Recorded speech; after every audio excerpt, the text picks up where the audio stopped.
raadiyoonii Dirree Shaggar. raadiyoonii Dirree Shaggar. raadiyoonii Dirree Shaggar.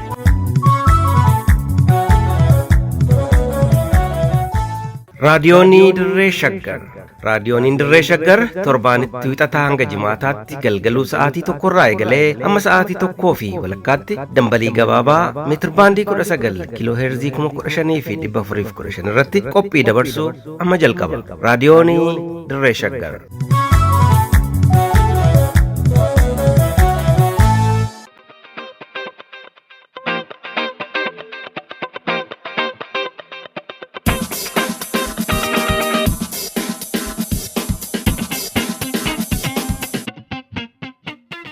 Ashamaa harka fuune akka mul'atan kabajamtoota dhaggeeffattoota raadiyoonii Dirree Shaggar oduu guyyaadhaa qindeeffannee qabannee dhiyaanneerraa kan isinitti immoo an Iftuu Galataati.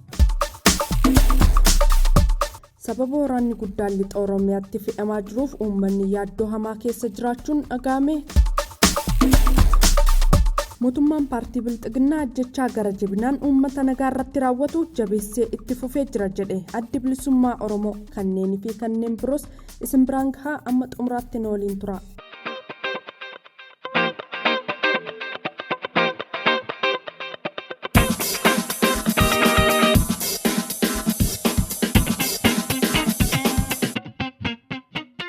Godina Shawaa Lixaa Aanaa Dandiitti taappellaa sobaa waraana bilisummaa Oromoo deeggartu jedhu itti dhoobuun seelii diinaati jechuun namoota nagaa ukkaamsanii mana hidhaatti guuraa jiraachuun ibsame. Maddi raadiyoonii Dirree Shaggar Aanaa Dandii magaalaa Gincirraa odeessanuuf qoodan tokko akka ibsanitti waraanni mootummaa dargaggoo Magarsaa Gulummaa torban darbe keessa Aanaa Dandii ganda Gaalessaa Qotaa Geeshar jedhamu badii tokko malee seelii diinaati jechuun waajjira poolisii magaalaa Gincii keessatti hidhanii dararaa jiraachuu ibsaniiru. Akka maddi keenya kun jedhanitti yeroo fincila diddaa gabrummaa bara 1998 bara bulchiinsa mootummaa wayyaanee dura deemtummaa OPDO Kaleessaa fi PP Har'aatiin obbolaan dargaggoo Magarsaa Gulummaa lama dargaggoo Naatoo Gulummaa fi Durbee Shittoo Gulummaa kanneen jedhaman walirratti rasaasaan ajjeefamuu himan. Dabalataanis obboleessi isaanii kan biraa obbo Nagaasaa Gulummaa kan jedhaman miilla isaanii gubbaa rasaasaan rukutamanii madaa waliin maakalaawwii Qilinxoo fi manneen hidhaa biroo keessatti dararamaa erga ture booda yeroo jijjiirama qabsoo uummata Oromoo dhufe sana mana hidhaatii bahu namni kun ni dubbatu. Godaannisni Kaleessaa osoo maatiirraa hin qoorin bara kanas dargaggoo Magarsaa Gulummaa kan bara darbee qormaata kutaa 12ffaa fudhatee yeroo ammaa maatii gargaaraa jiru ukkaamsanii hidhuun madaarratti madaa biraa dabaluu akka ta'e maddi keenya himanii jiru. Itti dabalanis dargaggoo kana qofa osoo hin taane namoota hedduutu waajjiraalee poolisii magaalaa Gincii keessatti dararamaa jira kan jedhan namni kun Magarsaa Gulummaa dabalatee hidhamtoonni hundi mana murtiitti osoo hin dhiyaatin murtii seeraa tokko malee mana hidhaa keessatti dararamaa akka jiran ibsanii jiru. Wabii Waaqotu qindeesse.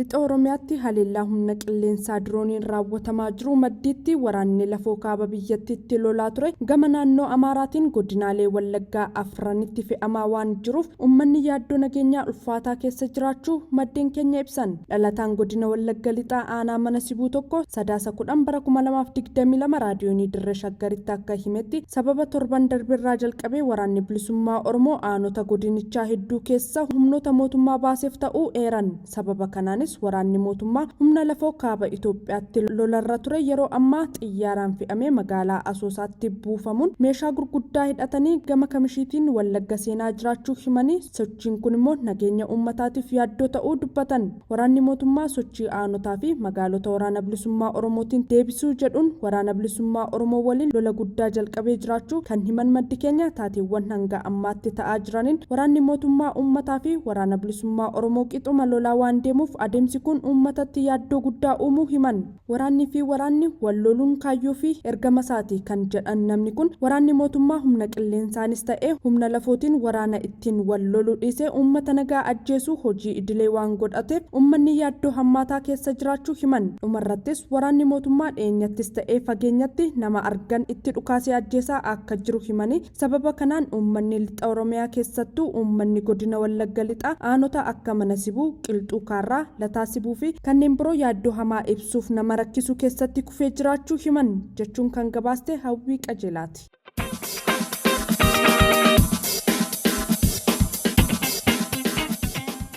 addi bilisummaa Oromoo ABO'n ajjechaa gara jabinaan qilleensarraan uummata nagaa irratti taasifamaa jiru ilaalchisuun ibsa baaseen gochoota mootummaan bilxiginnaa uummata Oromoo irratti raawwataa jiru balaaleffateera. ABO'n ibsa guyyaa kaleessaa baase kanaan murni bilxiginnaa aangoo caasaa siyaasaa fi tika mootummaa Itoophiyaa qofaasaa dhuunfatee jiru haleellaa fi ajjechaa uummata nagaa irratti raawwatu lixa Oromiyaa keessatti jabeessee itti fufee jira jedheera. Kanumaan humni qilleensaa murnichaa gaafa guyyaa 9/2022 MiG 29 lixa Oromiyaa magaalaa Mandii iddoowwan lamaa fi naannoo magaalaa Daalatti marsaa afuriin haleeluu ibseera. Maddeen isaa waabeffachuun ibsi ABO'n baase kun akka agarsiisutti boombiileen uummata nagaa irratti darbatamaa turan kunneen raadiyeesii meetira 600 haguuguu kan danda'u yoo ta'u kanaanis lubbuu namoota nagaa hedduu fi qabeenya adda addaa naannootti argaman guutummaatti barbadeessuu ni danda'a. Haleellaa kanaanis namoonni 100 ol kan ajjeefaman yoo ta'u hedduun ammoo madaa'anii jiru jedheera. Ajjechaa gara jabinaa ammaan dura uummata nagaa irratti raawwatame ilaalchisee gabaasa isaa lammiilee biyyattii fi hawaasa idil addunyaaf dhiyeessaa turu kan yaadachiise ABO'n haleellaa fi ajjechaan kunis kan jalqabaa miti jedheera.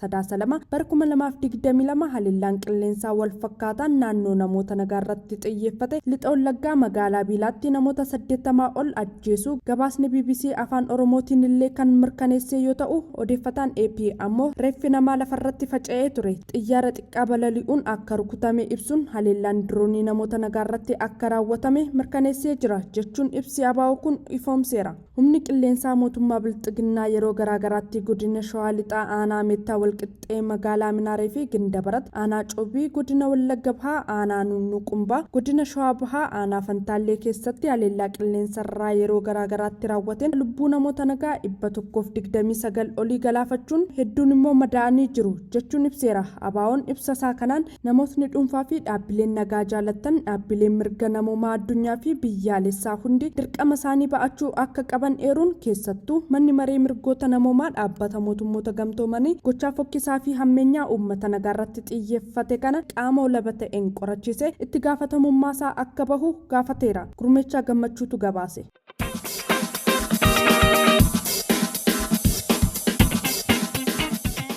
Obbo Jawaar Mohaammed lakkoofsi ilmaan Oromoo waggoota afran kana ajjeefamanii ida'ama namoota bara wayyaanee fi darguu ajjeefamanii ni caala jedhe. Qondaalli KFO fi qunnamtiin Haja Alaa Obbo Jawaar Mohaammed barreeffama gama miidiyaa hawaasummaa dhuunfaa isaatiin barreesseen sababa rakkoo siyaasaa marii siyaasaan furuu caalaa waraanatti seenameef lakkoofsi ilmaan Oromoo waggoottan afran darban ajjeefamanii qofti ida'ama ilmaan Oromoo bara bulchiinsa mootummaa wayyaanee fi darguu ajjeefamanii akka caalu ibseera. Jawaar Mohaammed ergaa barreeffamaa kanaan dhumaatii uummata Oromiyaa keessatti gaggeeffamaa jiru irratti komiin maaliif hin dubbanne jedhu gara isaa dhaqaa akka jiru ibseera. Komichi gama tokkoon sirriidha erga jedhee booda garuu gama biraatiin maal haa bahuuf dhamaraasu jedhe.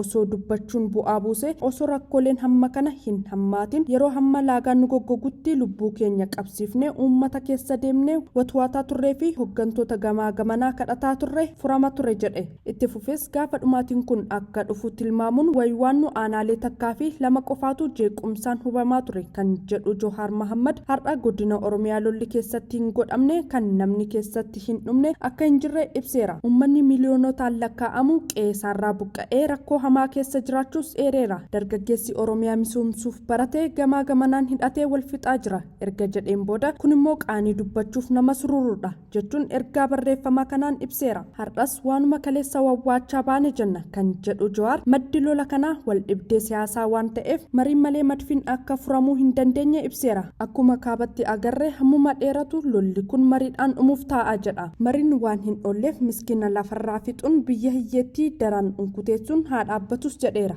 Itti fufuunis rakkoo Itoophiyaa kaabatti nagaan furree Oromiyaatti lolaan fixna jechuun of sobuu akka ta'es dhaameera. Adeemsi kunis mana cinaa tokkoon gubaa cinaa biraan kabuun wal fakkaata eega jedhee booda Oromiyaan dhiiga Itoophiyaan ijaaramtu hin jirtu jedheera. Kun immoo sababa teessuma lafaa fi baay'ina uummataatiin akka ta'e Jawaar eereera. Dhumarrattis rakkoo gama kaabaa biyyattii araaraan fixuuf yaaluun abdii horee jiraachuu ibse garuu hamma kan Oromiyaas karaa nagaan hin qabnetti yaaliin araaraa kaabaas carraan milkaa'uusaa xiqqaadha jedhe. Itoophiyaa gaaga'ama ishii mudateerraa baraarree biyya hundaaf taatu ijaaruu yoo barbaanne wal waraansi roga hundaan godhamaa jiru dhaabbachuu akka qabu dhaameera. Kanaan ala fuuldurri uummataa fi biyya sanii guyyuma guyyaan hammaataa deema jechuun akeekkachiiseera. Wabii Waaqotu qindeesse.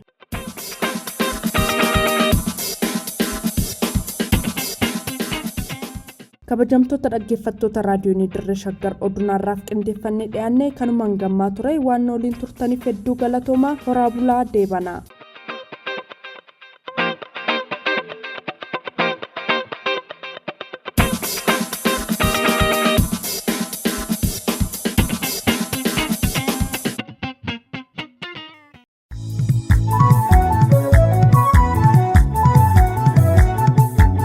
raadiyoonii dirree shaggar.